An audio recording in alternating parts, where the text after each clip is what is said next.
भारत के प्रथम राष्ट्रपति डॉक्टर राजेंद्र प्रसाद की 141वीं जयंती पर आज नई दिल्ली में एक विशेष श्रद्धांजलि समारोह आयोजित किया गया।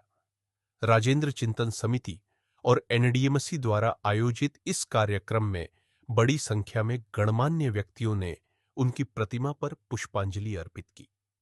दिल्ली विधानसभा के पूर्व अध्यक्ष डॉक्टर योगानंद शास्त्री ने दीप प्रज्वलित कर डॉक्टर प्रसाद के आदर्श, सादगी और देश सेवा को याद किया। इस अवसर पर वरिष्ठ पत्रकारों और समाज सेवियों को राजेंद्र प्रसाद सम्मान से सम्मानित भी किया गया। समिति के पदाधिकारियों ने कहा कि डॉक्टर प्रसाद राजेंद्र प्रसाद का जीवन सत्य, समर्पण और कर्तव्य निष्ठा की मिसाल है। समारोह में उपस्थित लोगों ने उनके आदर्शों को अपनाने का संकल्प लिया और राष्ट्र निर्माण में योगदान देने की प्रेरणा प्राप्त की। उनकी देन थी और जिस प्रकार से बताया गया कि उनको जीवन के अंदर उनकी जो जीवन संगी थी वो भी राष्ट्रपति भवन में किस प्रकार से जो आम नागरिक थे उनकी सेवा वो करती थी, जो वहाँ पे कर्मचारी थे उन तक को पूछती थी। आज ऐसे आदर्श व्यक्ति बहुत मुश्किल से मिलते हैं। उन्होंने 2 बार वो राष्ट्रपति रहे और जब उनका राष्ट्रपति भवन से जैसे ही कार्यकाल समाप्त हुआ और उन्होंने जो है अपना राष्ट्रपति भवन छोड़ दिया। आज लोग जो है पद पे रहने के बाद में लाखों करोड़ों रुपये कमाते हैं और उनका जीवन यापन बहुत आलीशान होता है, लेकिन उन्होंने जिस सादगी और जिस परंपरा से उन्होंने जीवन दिया, आज हम उनको सबको उनसे प्रेरणा लेनी चाहिए। ईमानदारी से, निष्ठा से देश के प्रति सम्मान करें, देश के प्रति, समाज के प्रति अपना योगदान दें। यही हमारी सच्ची श्रद्धांजलि doctor Rajendra Prasad. Thank you. अपना नाम नमस्ते जी, मेरा नाम भूपेंद्र अहलावत है और मैं आप लोगों का धन्यवाद करता हूं कि आप लोग मेरे विचार जानने के लिए आप लोगों ने प्रयास किया है।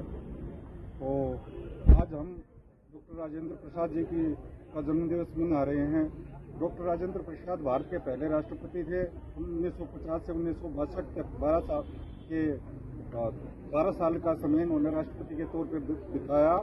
इनके साथ साथ एक बात और है कि पुराने समय में जब भारत गुलाम था और आज़ाद हुआ, उस दौरान हमारे जितने भी नेता थे वो काफ़ी पढ़े लिखे थे। उनमें हर एक मतलब वो एक ऐसे थे जैसे गुलदस्ते में अलग अलग किस्म के फूल होते हैं और वो फूल भी अपने अपने क्षेत्र के बेहतरीन फूल थे। चाहे वो डॉक्टर भीमराव अम्बेडकर हों, डॉक्टर राजेंद्र प्रसाद हों, पंडित जवाहरलाल नेहरू हों, महात्मा गांधी हों, जितने भी नेताजी सुभाष चंद्र बोस हों या अन्य लोग जो सत्ता में आए हस्तांतरण के दौरान जो या संविधान निर्माण में जिन्होंने भूमिका निभाई, डॉक्टर राजेंद्र प्रसाद जी जो संविधान बनाने के लिए कमेटी बनी थी उनके भी अध्यक्ष के तौर पे ये रहे। तो लेकिन आज के युग में इनका इसलिए प्रासंगिक हो जाता है कि हमें ये सोचना होगा कि हमारे देश की राजनीति किस दिशा में जा रही है। क्या यहाँ पे पढ़े लिखे नेता हैं? आज का माहौल उस समय से बिल्कुल उलट हो गया है।